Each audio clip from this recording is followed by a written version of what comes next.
Paramahamsa Nithyananda, a rare living incarnation, is named among the world's 100 most spiritually influential personalities today. Paramahamsa Nithyananda has been placed alongside Dalai Lama, Nelson Mandela, Oprah Winfrey, Paulo Coelho and others by Mind, Body, Spirit, the world's top esoteric magazine from Watkins, London's oldest and largest bookstore. A yogi by birth, he has been expressing his power of enlightenment since birth.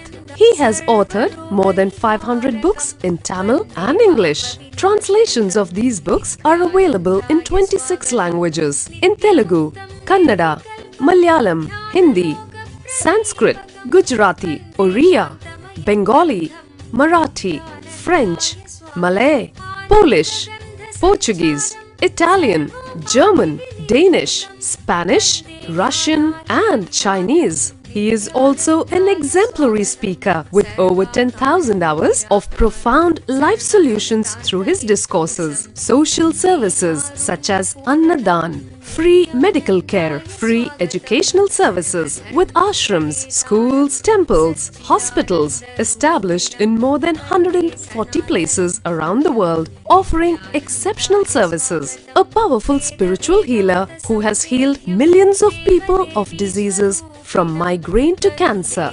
A Kriya Yogi who has formulated Kriyas for physical health and mental well-being, benefiting thousands. A living master who offers practical solutions for our everyday problems. He is the founder and spiritual head of Nithyananda Dhyanapitham, a spiritual powerhouse who has revived the sacred Vedic tradition by establishing Vedic temples in places like Los Angeles, San Jose, Seattle, Toronto, Ohio, Oklahoma, Phoenix, St. Louis, Malaysia, Brazil, Paris, Guadeloupe, Dallas, New York, New Jersey, Atlanta, Calgary, Vancouver, Singapore and places in India like Bengaluru, Hyderabad, Tiruvannamalai. A spiritual guru for 10 million followers, an incarnation who transmits the highest spiritual energy through initiation, a contemporary yogi who has revived the Vedic science of yoga worldwide through thousands of yoga centers, an adept in Ashtamahasiddhis, mystical yogic powers, who has effortlessly awakened the Kundalini of thousands and graced them with spiritual powers, a dynamic young guru who is an inspiration for thousands of youngsters, India's most watched spiritual guru online, a beacon of spiritual light who has triumphed over the forces of religious terrorism and political persecution. Paramahamsa Nithyananda is an eternal Kalpataru, blessing the world with the boons of material abundance and spiritual enlightenment. He is the 293rd Pontiff of the world's most ancient Hindu organization, Madurai Adinam. Nithyanandaya swagatam, anandanubhavaswadam, sarvaroga nivarakam, vande papa vinashaktam. Nithyanandaya swagatam, nityamuktam nirvikalpam, dhyanaloka pradipakam, vande shantamayam bandham. Nithyanandaya swagatam, anandagandha sancharam, sarvopadhi vinirmuktam.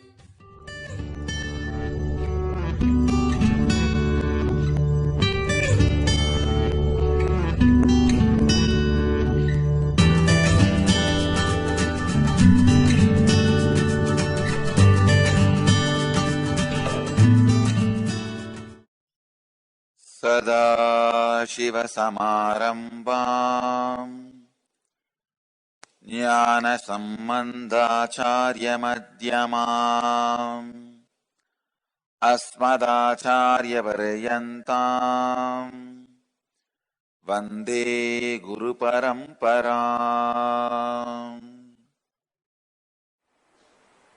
Even the life which is happening in your body is gift.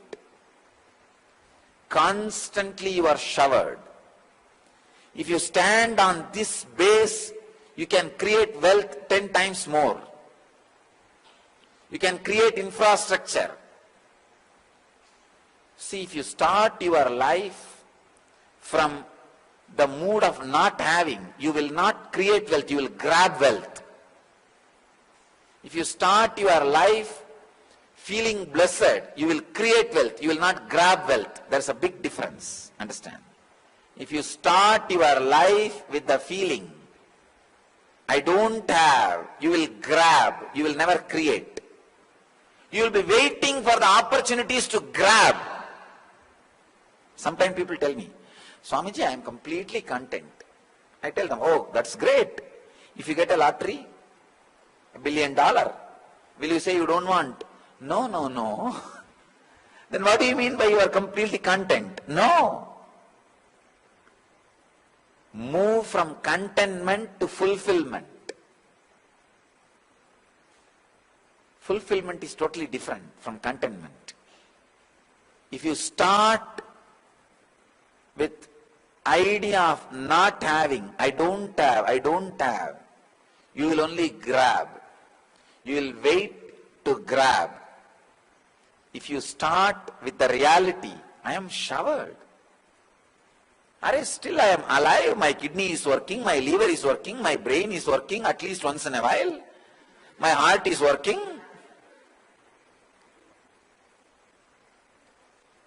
My lungs are working. So many things in our system is working. I am still feeling I am alive. Millions of possibilities open the moment you feel that you are alive. See, like the moment you are out of this door, the millions of stars are seen. The millions of possibilities are opening up. Same way, the moment you feel you are alive, the millions of possibilities are opening. The door for the millions of possibility is the first experience, I am alive.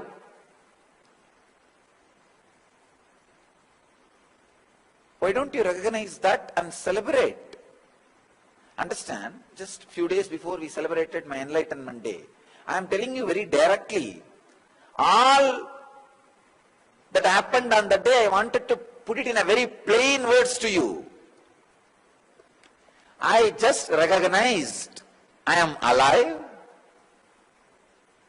and I realized that I am alive opens thousands of possibility in the realms of mysticism, in the realms of life, in the realms of physical health, mental health, wealth, knowledge, enlightenment, relationships. In every realm which you feel is essence of life, are necessary for happy life, and finally being happy without anything, in all realms, I suddenly felt in each realm thousands of possibilities are opening for me because I am alive. All I did is I recognized I am alive, and I realized thousands of possibilities opening in front of me. Billions of possibilities are open in front of me, and I started celebrating, that's all. See, recognizing I am alive is Sat, truth. Recognizing billions of possibilities are there in front of me is Chit, consciousness. Celebrating, wow, is Ananda, that's all. Just I experienced Satchidananda, the glimpse of Satchidananda on the day. That's what I call enlightenment. And just decide, today you will recognize you are alive. You are alive means what? Now, millions of possibilities are opening in front of you. What million? Billion? What billion? Trillion. Possibilities are opening in front of you. You can be a good father or you can be a bad father. You can be a good brother or you can be a bad brother. You can be a good friend or you can be a bad friend. Or you can be healthy or you can be sick. But all are possibilities. Thousands of possibilities are open in front of you is enough reason to celebrate.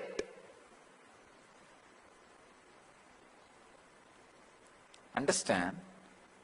When you realize trillions of possibilities are open in front of you, you will become desireless.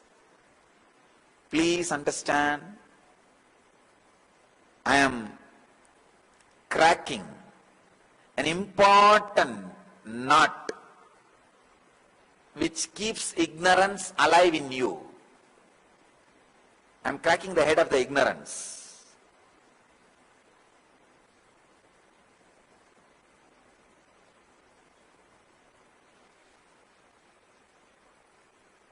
If you are aware, trillions of possibilities are in front of you, you will not have desire. You will experience anashayam, means where not only there is desirelessness, the possibilities of desires gets burnt. You may think, how can it be? If there are billions of possibilities in front of me, naturally I will be having so many desire to have this choice, that choice, that choice, that choice. No. When there is billions of possibilities in front of you, billions of choices in front of you, suddenly you feel like resting in choicelessness. The decision to rest in choicelessness, decision to relax in choicelessness happens when you see trillions of choices in front of you.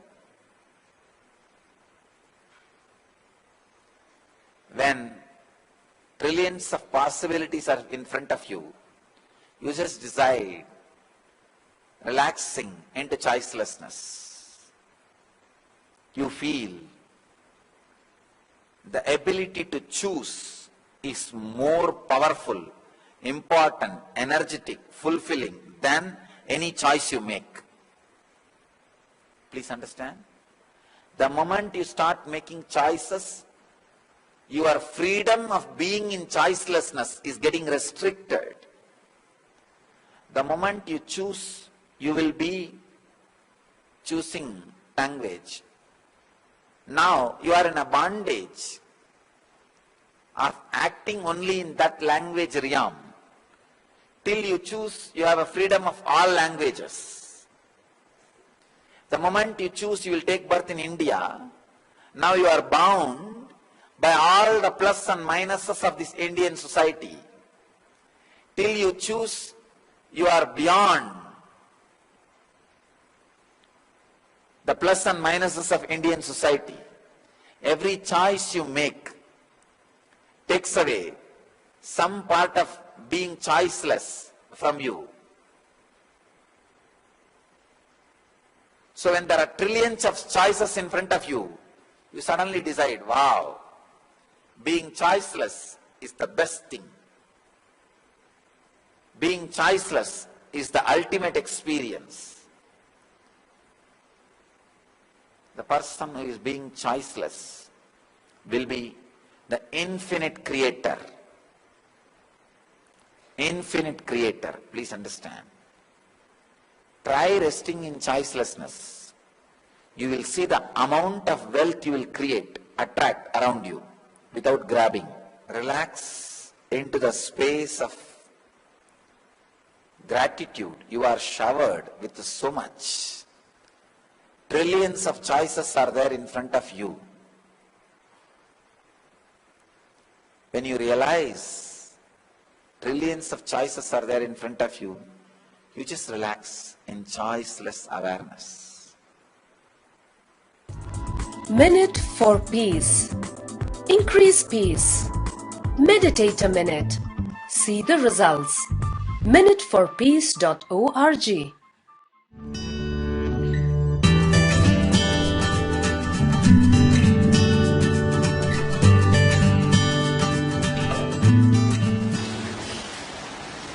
I speak on this fracture.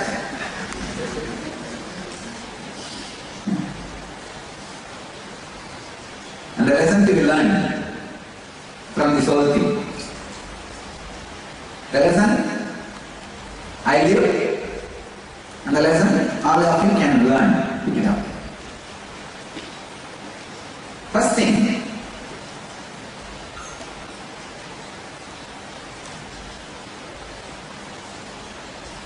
first question everybody asks, why did Swamiji get into the house? What is the need? See, life is not supposed to be just you wake up on the same bed and you walk through the same floor and you get into the same vehicle and you just go to the same office, come back and lie down in the same bed. Life is learning. So I also thought, why not pick up horse riding? And after all, this horse riding, swimming, all these things are inside our biology. Just if you are happy, it will come up. So I thought, why not try? That's the reason I tried. Nothing wrong. It was going well. Every day it was going well. Every day I was going around the ashram and hours. Morning and evening. I think that day, a little bit of music, loud music. And all our ashramites started cheering up. So I got really excited. Nothing else. That's all. And the moment I felt, first thing I thought is, oh, these fellows should not suffer. All the brahmacharis, ashramites were around me. They should not suffer. First thing I told is, I am okay, don't worry. I am okay, don't worry. That's what I told first thing. And after I got up, I saw the fracture in the hand. And I told maybe there is a fracture, let's go to the hospital and do what needs to be done. First we went to 7 o'clock I fell. 2:30 only they did the surgery. Till then no painkiller, no anesthesia, no pain. No painkiller, no anesthesia, no pain. It is a compounded 2 fracture, bones are gone piece. And doctors were shocked, surprised. They were again and again saying, what do you mean by no pain, Swamiji? I said, I don't know. Actually, the fracture did not do any problem to my body. Now the little bit of sickness I am adding is the medicines these fellows infuse into my body. This antibiotic and all the anesthesia, everything they infuse into the body. That is the reason I am having little cough and phlegm and all that. Otherwise the original fracture did not do anything. There was no suffering, there was no pain. And fortunately, the moment I fell from the horse, that is also completely video recorded in the security camera. And the whole, how I was taken to the hospital, the whole thing is video recorded. And surgery is also video recorded. They are saying impossible. The doctors are saying it must be excruciating pain for me because the whole came out of skin. Bone has made a hole in the skin. There was bleeding. And some 3-4 pieces it became. 2 fracture and 3-4 pieces. And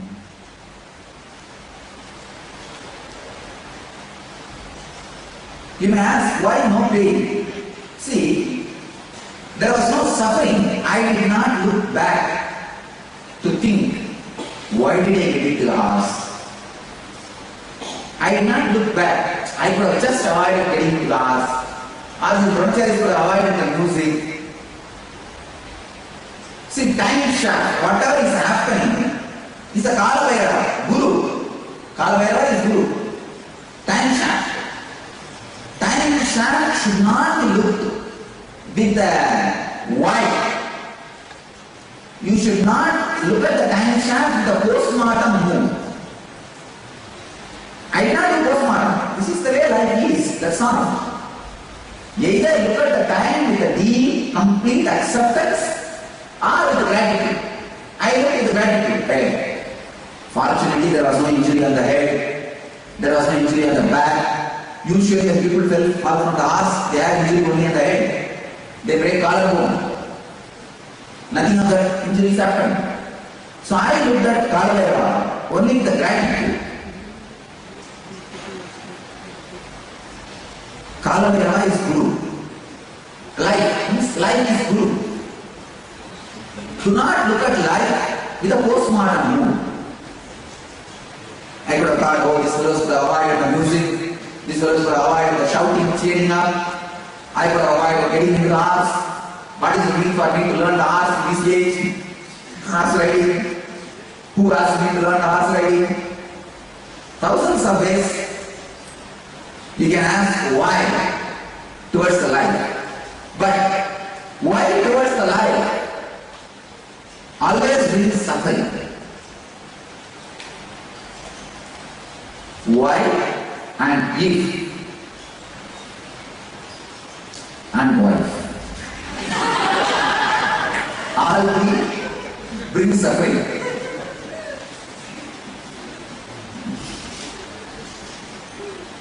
The wife does not give any answers. It just brings more and more suffering. So I always tell you, look at the life, look at Kalabhairava. Kalabhairava means time shot. Whatever is happening, look at life. Either with complete acceptance or with deep gratitude. That's all. Then there will not be any suffering. So the lesson you need to learn from this whole thing, my prasadam to you. See, this is a great experience for me. So I can give you the prasadam of this experience. Is never go to life, Kalabhairava, Guru. All these three are one and the same. See, life only teaches you. Guru only teaches you. When the life is intensely teaching you, it is Guru. Life or Kalabhairava or Guru. Never go to Kalabhairava or Guru with a mood of why. Always go with the total acceptance or with extraordinary gratitude.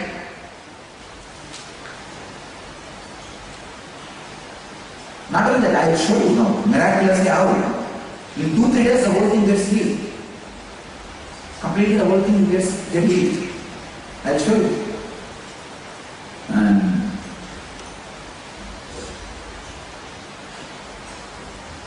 the whole healing miraculously happening also because no suffering. No suffering, no pain. So learn this one lesson.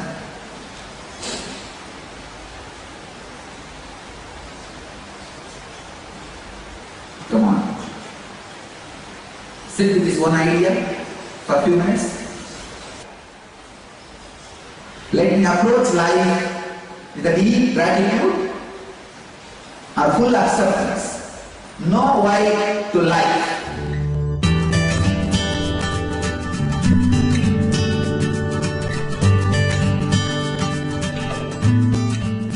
Your thoughts and emotions can alter your DNA. I have some of the beautiful Shastra Pramanas. Of course, modern day Shastra Pramanas by some of the scientists. The scientist Daniel Winter and his heart coherence team found proof that human emotions can reprogram your DNA and shape your immune system. The next research, the scientist and researcher Greg Braden gives evidences on how emotions change our DNA. Number 1, in case of gratitude, love and appreciation, DNA responded by relaxing and length become longer. Just simple, feeling love. There is another one, truth. The balancedexistence.com, this is the another one website which works, which gives information on this DNA science. Scientists experimented the change in emotions changes the shape of DNA, they infer that emotions change our physical DNA, and when we change, the world around us changes. Please understand. Oh God. Emotions change our physical DNA, and when we change, the world around us changes. Again, I always tell people, be blissful, wealth will be attracted towards you. You will attract all the right things, right situations, and right happenings. The world around you will change. The scientists are saying the same thing in different words. Understand? If you are suffering with diabetes, the imbalance of samana, you are suffering with the desires and thoughts which are not going to bring fulfillment to you. I can connect every emotion, every thing to the major diseases people suffer. The fear is responsible for blood pressure. Constant fear raises the blood pressure. If your survival instinct is constantly challenged, blood pressure goes up. If you are constantly suffering with the desire which makes you tired, agamya, the ideas which makes you tired, agamya, the diabetes, blood sugar starts. If you are constantly suffering with the shrinking idea, please understand, shrinking means guilt. Guilt is shrinking. Shrinking ideas are responsible for arthritis. If you are suffering with the memories of physical, mental, emotional pain, that is directly responsible for your relationships, unable to expand your life, and the identity you feel. Please understand, some emotional pain, if it is carried strongly in your system, you will stop expanding.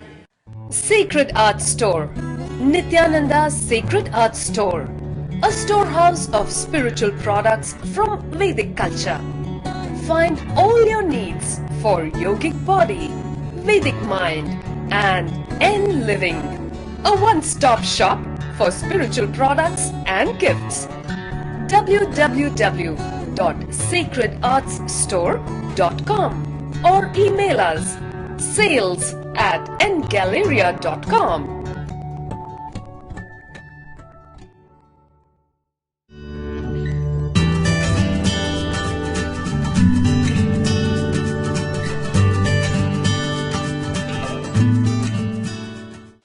But honesty is only one ingredient for authenticity. It is not authenticity by itself. Please understand? Honesty is only one ingredient for authenticity. Authenticity is something more than honesty. I'll give you the difference between honesty and authenticity. For example, if you are angry with somebody, you will express directly to that person, I am angry with you.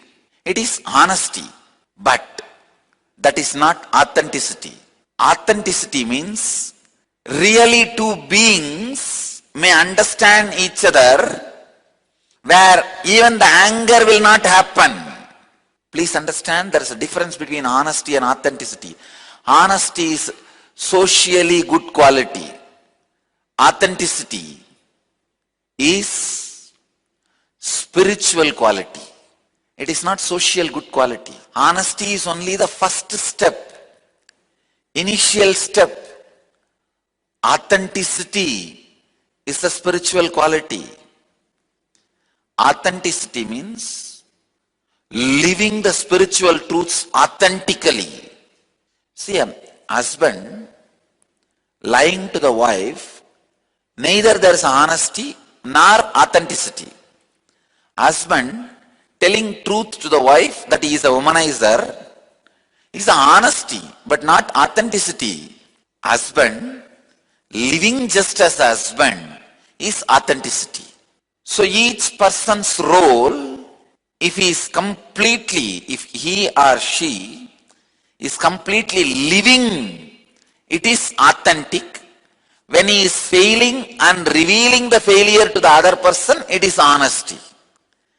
Revealing the failure is not living successfully. Understand? Revealing the failure is revealing the failure. It is honest, no doubt, but not authentic. You may be keeping your balance sheet proper with a country, nation. Are you keeping your balance sheet proper with the cosmos, with the universe? What is the meaning of the word keeping the balance sheet in tune with the cosmos? Means just remembering continuously, you are not qualified for anything. Everything is showered on you. Please understand. Remembering, everything is a gift given to you by the cosmos in your life is what I mean by keeping your balance sheet straight with the cosmos. You don't need to pay anything back. The attitude, everything is a gift to you, is keeping the balance sheet authentic with the cosmos. You do not know, gratitude is such a powerful ingredient. The moment you add that, honesty becomes authenticity. I have seen people many times mistake honesty into authenticity. No, honesty is not authenticity. Honesty is more like a hot love. Authenticity is like a cool stream. Understand? Honesty will always be demanding. I am honest, you be honest. Authenticity will be always flowing. I am flowing, I don't bother about you. Authenticity fills you and others. Honesty burns others and you. Many times I have seen the people who are honest, within few days or few weeks or few months, they will torture and kill the other person in the name of honesty. God. Honesty is a foolish substitute to authenticity.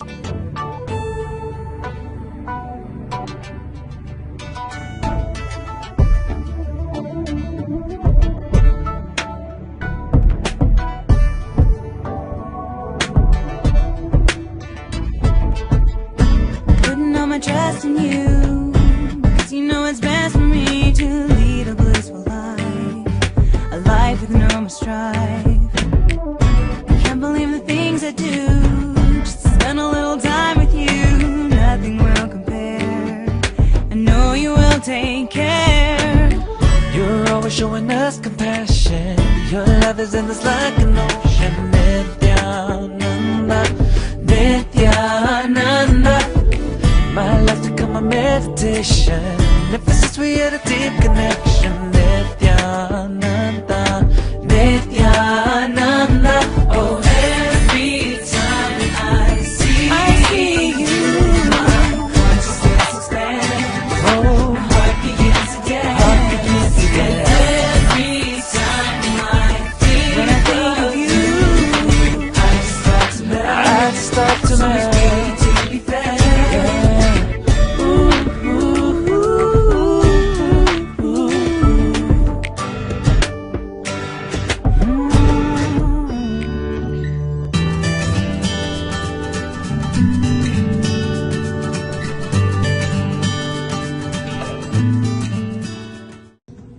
Gratitude is prayer.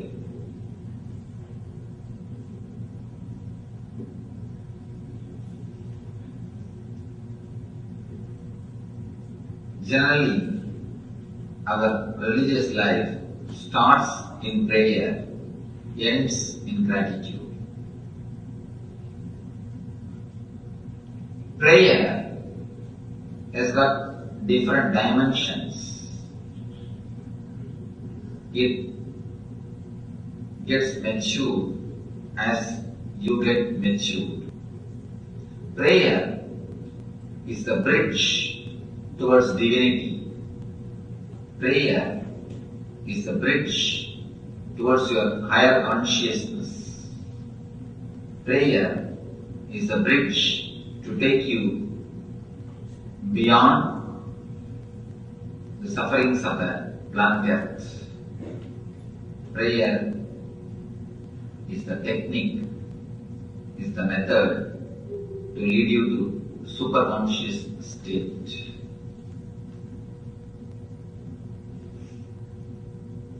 Let us understand the various dimensions of prayer step by step. One thing, prayer has got different forms. Nothing is higher, nothing is lower. Whatever way you can start. But naturally you will be growing towards the higher level of consciousness. First thing, in the physical level, prayer starts in the physical level. Going to the temple, praying to God, praying to the murtis of gods and goddesses, and doing some puja, doing some havan. First physical thing. Prayer should be started in physical way. First, prayer starts in the level of physical worship. Then next, it goes to the level of verbal worship. You chant the stotras, you chant the mantras, you do the nama japa, chanting by words, you worship the divine, you pray. Now you come to a little higher level. First puja, then japa, stotra or repetition of the God's mantra. All these things are verbal prayer. Verbal prayer plays a major role in keeping the mind in higher form, in the higher level. The remembrance of some sacred syllable, continuous repetition with awareness, that's the important thing. Without awareness, repeating will become an unconscious habit. Please don't do that. The more your mind is filled with some sacred syllable, sacred words, the more your inner chattering will be cleansed. Your inner chattering has almost become like a junk. So much of unnecessary things you throw into it. So much of repression and suppression. So much of anger and violence you suppress inside your being. Where will all that go? It will go and disturb your inner chattering. Your inner chattering is made out of the stuff which you suppress inside. If you suppress too much of violence, if you suppress too much of sex, if you suppress too much of anger, those things only will come out in your inner chattering unconsciously. All your inner chattering is made of the same stuff which you suppress inside. What you put inside, that only will come out naturally. If you put mantras inside, the sacred syllables inside, the divine words inside, the stotras inside, good words inside, you will see you are radiating the same beautiful words, same beautiful feeling, same beautiful bliss.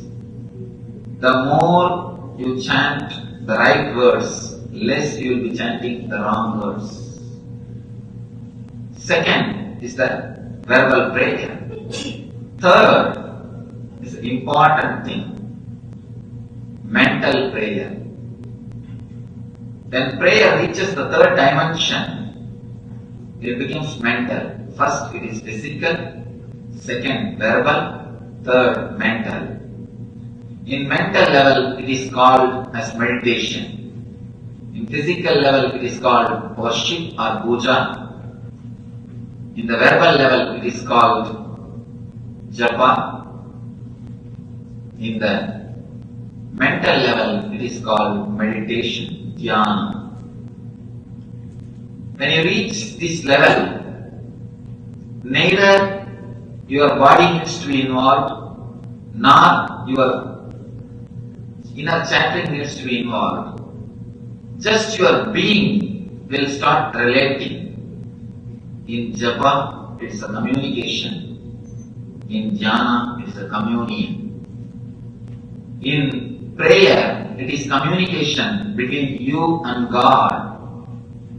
In meditation, it is a communion with you and God. You start experiencing the taste of divine. You start experiencing the glimpse of divine.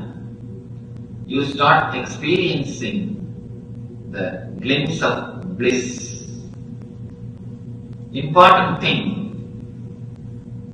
as long as you do puja or japa, you and God are different. The moment you enter into dhyana, you start realizing godliness in you. You start experiencing the divine in you. You start getting the glimpse of what you worshipped all these years. The unique communion starts between you and you. It is not even between you and God, because God becomes part of your being, you become part of Him. Drop merges into the ocean, ocean merges into the drop. You start experiencing the glimpse, you start feeling you are the part of the whole. The Advaitic experience, Advaitic means non-dualistic. A feeling of oneness starts happening inside your being. A different kind of experience. As long as you do the japa, you are worshipping. The moment you enter into dhyana, you merge with the object which you worshipped. With that, you become one. You start experiencing the consciousness. The final step comes, the fourth thing, where neither you nor the God exists. Both disappear into one experience. That is what I call gratitude. The beginning, the physical level, you worship. This is the puja, worship. In the verbal level, you chant, japa. This is what I call repetition of the names. In the mental level, you meditate, you experience the divine in you. That is what I call dhyana. And in the spiritual level, the fourth level, spiritual level, you experience not only the oneness, even the idea of oneness disappears. There is only one thing remains, gratitude. Towards whom? Towards nobody, just gratitude. Not even addressed to somebody. As long as the gratitude is addressed to somebody, there is two persons. Person who gives, person who receives. But the ultimate level, it is not even addressed to somebody. It just overflows. Energy expresses itself in the form of gratitude. Energy expresses itself in the form of bliss.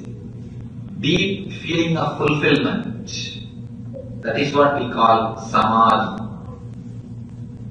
Samadhi means the being, after getting totally fulfilled, expresses itself in the form of energy. There is nobody who expresses and there is nobody who receives, just experience.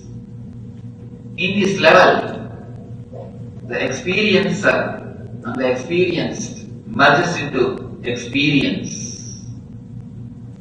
In that moment, only one thing exists, that is simply experience. Neither experiencer nor the experienced.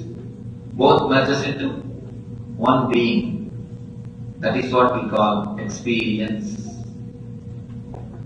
You feel so much, life is showering on you. You feel it is too much. I can't tolerate anymore. It is so much of joy, so much of ecstasy. You start losing your identity. You start losing your boundary. You can have identity as long as you have a trace of suffering. The moment suffering disappears, you lose your boundary. Understand? An important thing you need to understand. You can have ego only if you have suffering. Your ego cannot exist without suffering. Suffering is the root for your ego. It is an important thing you need to understand. We always think the other way. Ego is disturbed by suffering. No, ego is enriched by suffering. An important thing. If your suffering is less, your ego is less. You feel you are too small, so you increase your suffering. You increase your suffering so that you can feel you are somebody. When ego disappears, you will be merged inside the bliss. When you merge inside the bliss, ego disappears. When you go really deep into your being, when you become one with the existence, when you experience, only gratitude flows. Only grateful feeling overflows. It is just gratitude. That's a beautiful meditation in Sufism. They say the only way to relate with God is gratitude.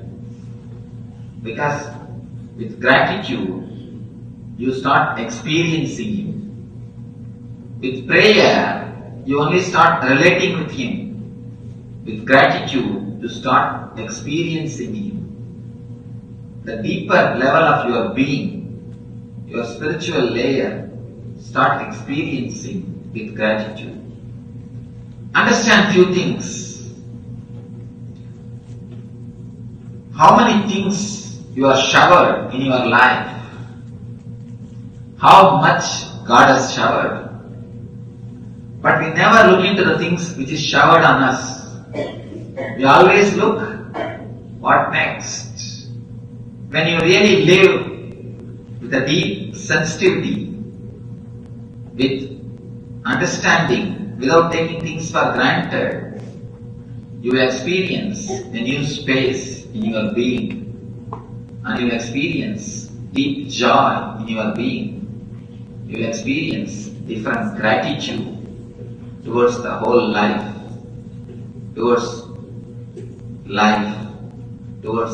persons, towards situations, ultimately towards the whole existence. Gratitude is the ultimate prayer. Gratitude is the greatest attitude. Gratitude is the greatest attitude which you can have towards human beings, towards life, towards persons, towards situations. So gratitude is the greatest attitude towards God. Gratitude is the ultimate prayer. Dial the avatar. Paramahamsa Nithyananda answers your questions live during the daily morning satsang every day at 7:30 a.m. Indian Standard Time.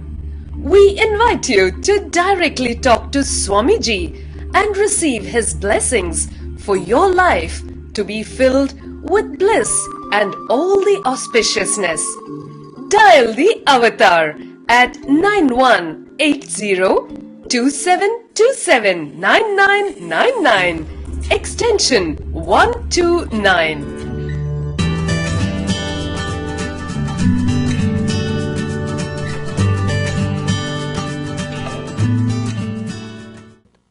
We relate, we worship through the idol, not the idol. Understand? When you see the deity, idol is not remembered. If you remember the idol, the deity is not remembered. When you see a stone elephant, you will not see the material. If you see it as a material, you can't see it as an elephant. An artist will see that as an elephant, but will not see it as a material. If there is a stone, if there is a wooden elephant, the elephant carved out of wood, a person who is involved with the wood business, if he sees, he will say, oh, sandalwood, wonderful wood, high cost, this must be the cost. He will be talking about the wood. He can never see the elephant. If an artist, if he sees, he will say, oh, beautiful sculpture, beautiful carving, elephant, amazing. He will not see the elephant. He will not see the wood. So if the moment you see the wood, you will not see elephant. The moment you see the elephant, you will not see the wood. It cannot happen in the same moment. It can happen only in the next moments. Even if you see wood, elephant, wood, one moment you can see only as elephant. Only in the next moment you can see it as a wood. The next moment you can see it as an elephant. When you see this as a God, you will not see it as a world. When you see this as a world, you will not see it as a God. If you see this whole cosmos as a world, giving you fear and greed, you can't see this as a God. If you see this whole thing as a God, you can't see this as a world. There won't be any fear and greed.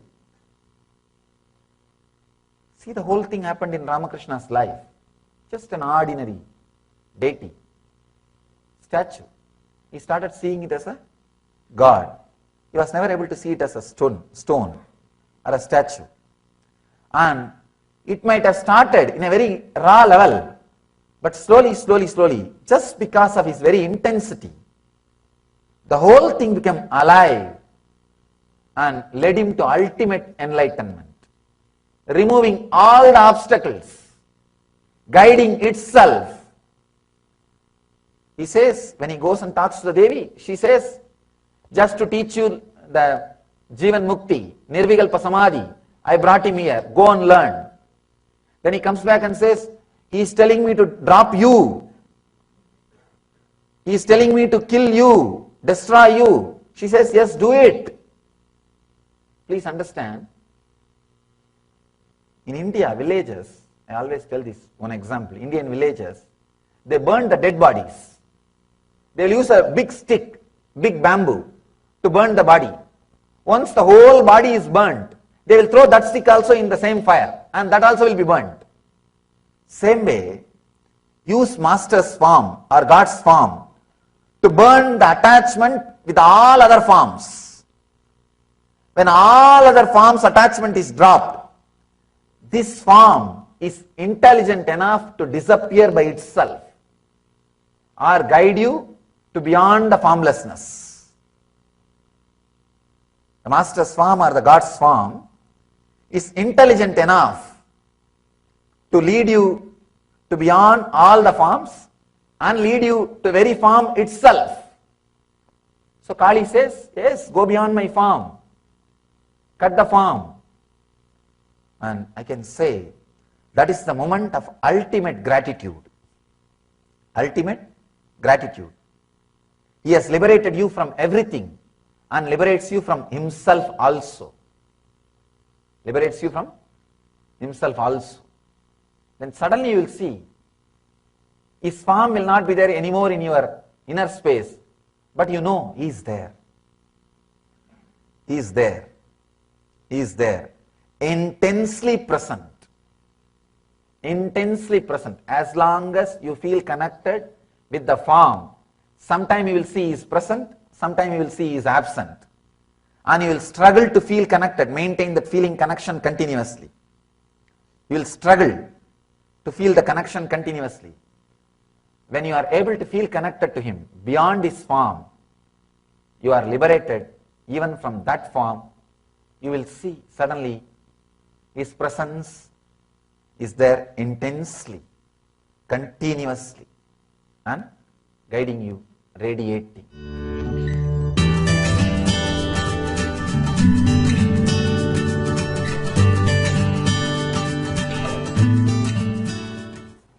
This Thanksgiving is one of the wonderful thing I learned from the West. Understand? I am very open and honest.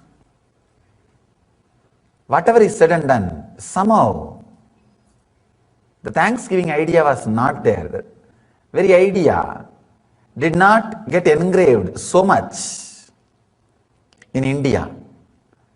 Only in the West, especially this function, this Thanksgiving function, I saw so much of importance and respect is given to it.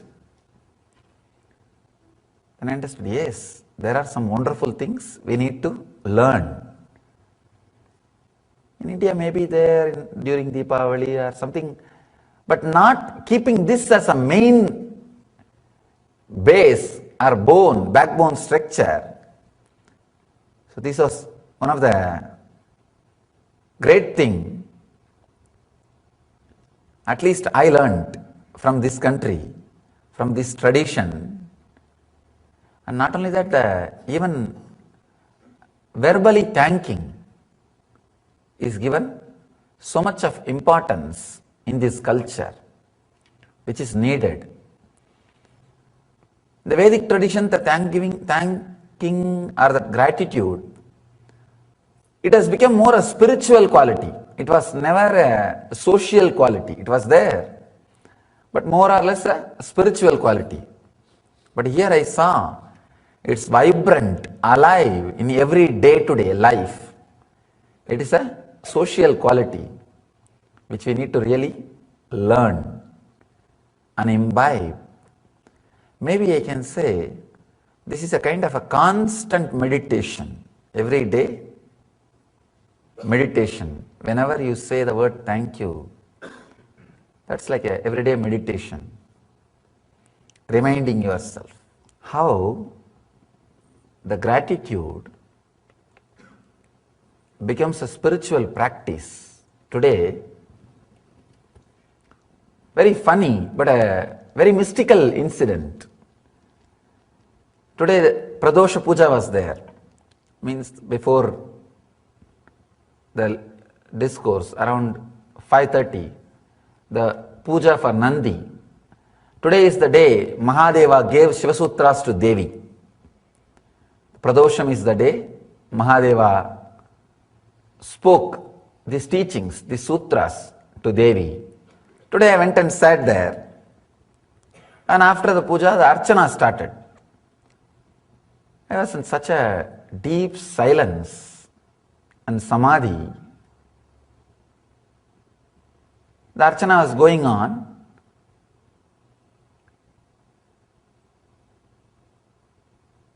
Slowly, I saw behind me, the group which was sitting, one or two people were little uncomfortable, not settling down. Of course, I did not see physically, but because I was in samadhi, I can see very clearly what is going on in the minds, like a worms moving. I saw few minds little unsettled, little irritated. I was thinking, this presence, anybody will fall in tune so beautifully, so wonderfully. What is the problem? I saw few guys are not able to, were a little agitated because that brahmachari was chanting the mantra. He chanted the name Nithyananda also, along with the mantra. These few, one or two brains doesn't understand the Rudra, the traditional Rudram itself, there is a word Nithyananda. It's a name of Shiva. It's name of Mahadeva. And I was just seeing. And another one funny thing is, I did not even remember or listen, it is my name, because I was in such a deep samadhi. Never feel, that's my name. And there are few intelligent guys, maybe who had the click or initiation, who had that gratitude or the love. I saw, the more they heard that word, they were able to feel more and more connected. Because, understand, the experience with the master will intensify your true devotion. Usually, master is used like an object to create devotion in you. Many of our disciples come and tell me, Swamiji, only after I felt connected to you, only now I feel connected to all the puja, rituals, tradition and everything. Till then I never had connection with all those things. All those things people used to do, I go there like a ritual. Only now it makes sense so much. It makes meaning. Master is like a window or a door. Feeling connected to him or grateful to him will open a new door of being grateful to everything. Feeling connected to everything. Few people who had that click, I saw very beautifully they were able to settle.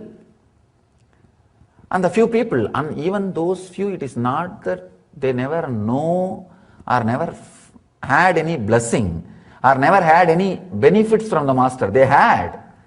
But that gratitude, the thanking attitude has not started. If that starts, you will stop judging. Thanking is one of the very powerful quality.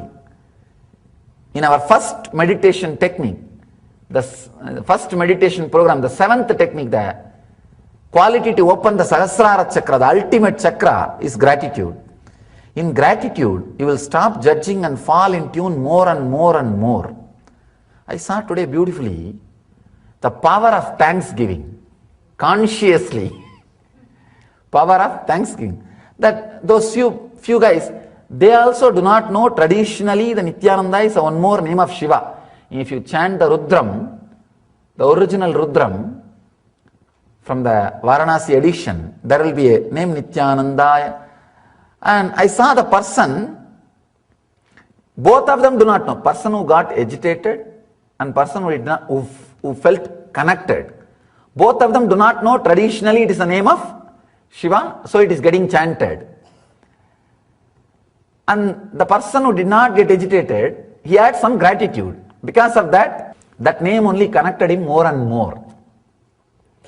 The person who did not have, because of that one word, one agitation, he was not able to connect to the whole ritual. The whole ritual. I just smiled. And I understood the whole thing. I smiled and turned to the priest and said, stop chanting. He stopped. He just chanted only a few times, then he stopped. If you attended the puja, you would have seen why suddenly Swamiji stopped the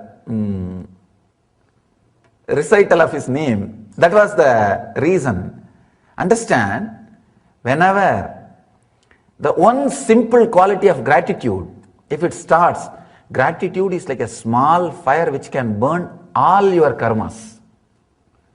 All the karmas.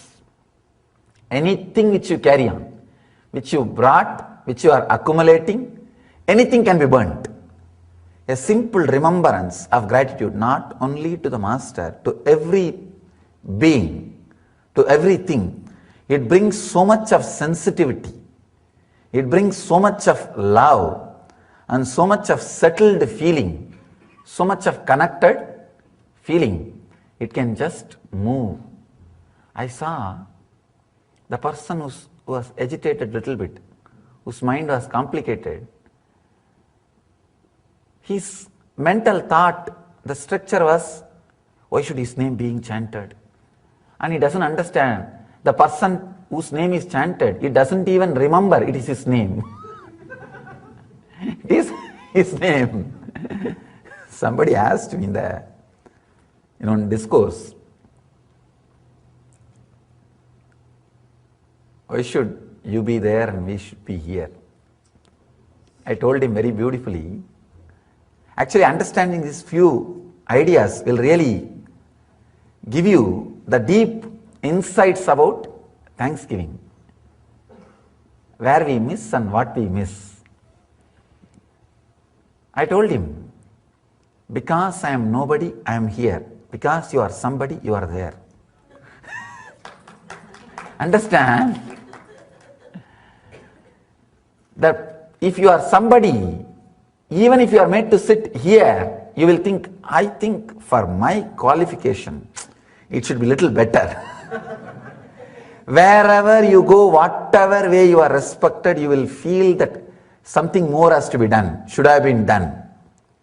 If you are nobody, whether you are respected or not, you will never bother. You will be in such easiness, comfort. There will never be a disturbance. Person who has become nobody, wherever he is, he will be comfortable. Person who has become somebody, wherever he is, he will have some complications, some misunderstanding. The gratitude will make you as nobody. You will be a flowing energy. You will be just flowing energy. I have seen that flowing energy in the poems of Sufi mystics. Sufism is completely the tradition based on the gratitude. And the way in which they flow, it was such wonderful flow. It was such a gratitude-based tradition.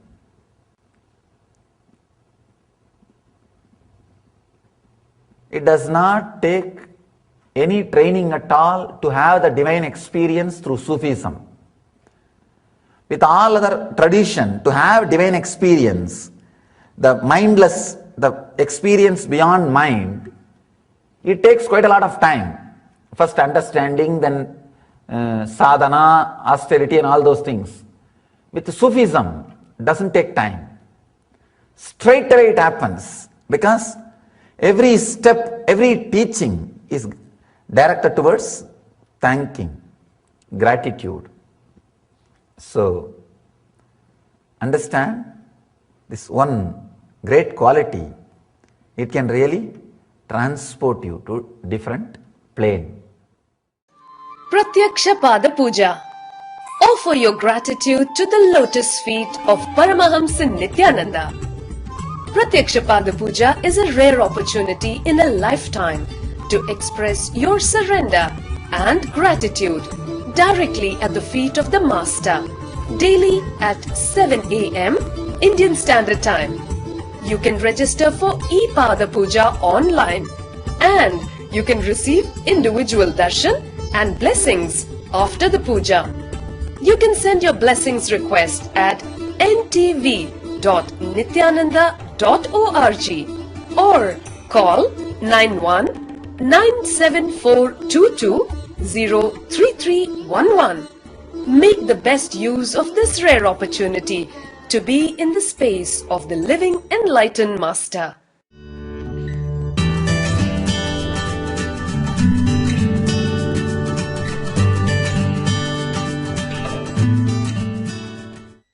What is the reason we do puja at the Guru's feet? Why do people want to touch the Guru's feet? It's the ancient tradition. In the Vedic tradition, when you are showered so much by Guru with his knowledge, experience, love, blessings, everything. When you are showered by him,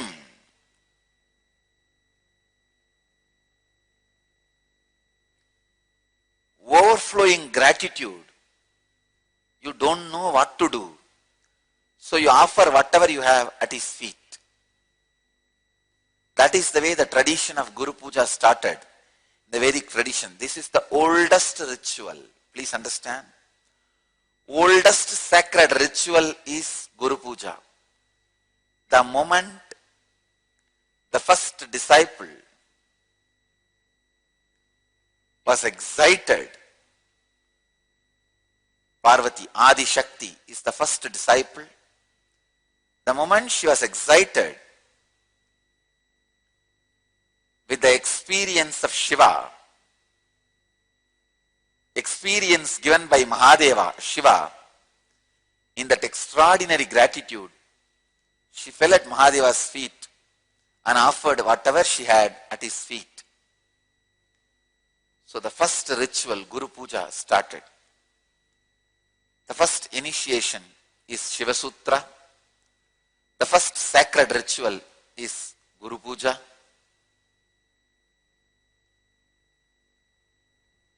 First stotra is Guru Gita.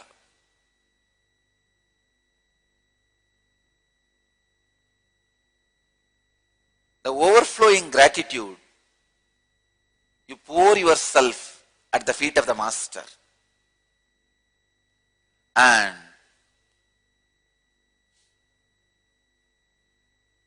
same way, touching Guru's feet. Touching Guru's feet also.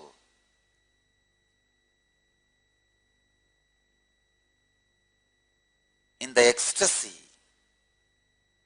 you always feel like offering yourself at his feet.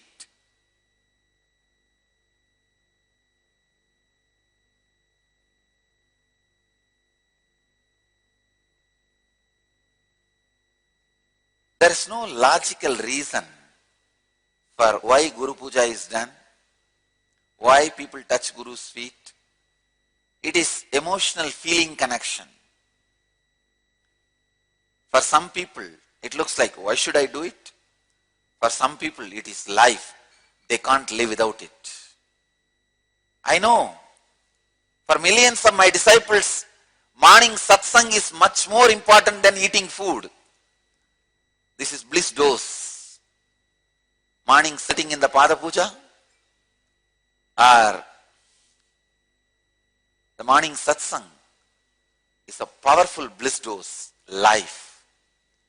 It is life itself.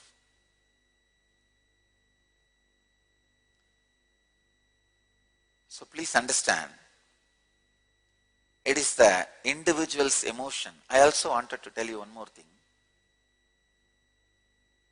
Do all this only if you feel intensely connected to it, not otherwise.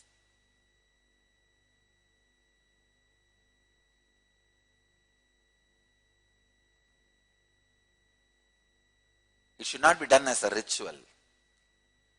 See, as far as yoga is concerned, whether you want it or not, it has to be done. Because you are working on body. But when the Guru Puja comes, it is in your mind. Your mind itself should feel it. Out of ecstasy and joy, you should be pouring it.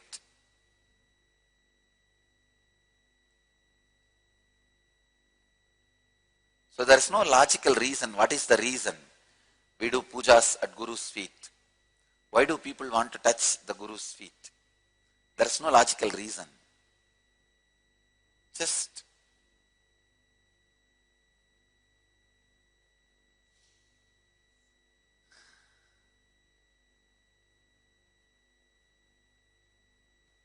that is the way it is. That's all. That is the way it is. Let you all achieve, experience, live, express, radiate, share and explode in eternal bliss. Nithyananda. Nithyananda Dhyanapitham, Nithyananda Nagar, off Mysore Road, Bidadi, Bangalore, 562109. Contact 09742203311. www.nithyananda.org. www.youtube.com/lifeblissfoundation. Welcome to Inner Awakening, the most powerful personal transformation retreat you could ever experience. In just 21 days, thousands are already experiencing the shortest route to constantly high energy levels, visible anti-aging, healing of chronic diseases, fulfilling relationships, and higher states of consciousness. What is the secret behind this transformation?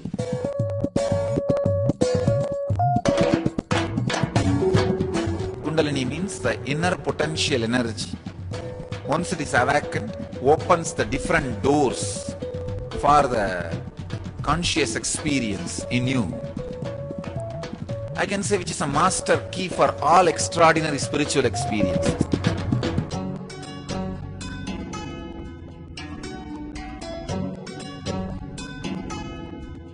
This extraordinary program is conducted personally by Paramahamsa Nithyananda in the vibrant atmosphere of Nithyananda Dhyanapitham Ashram.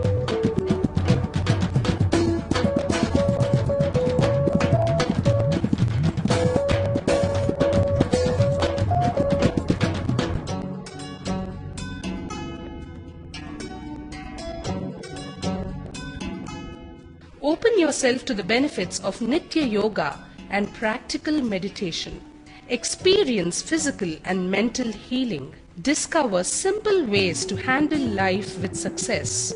Above all, enjoy individual darshan and blessings from Paramahamsa Nithyananda every day.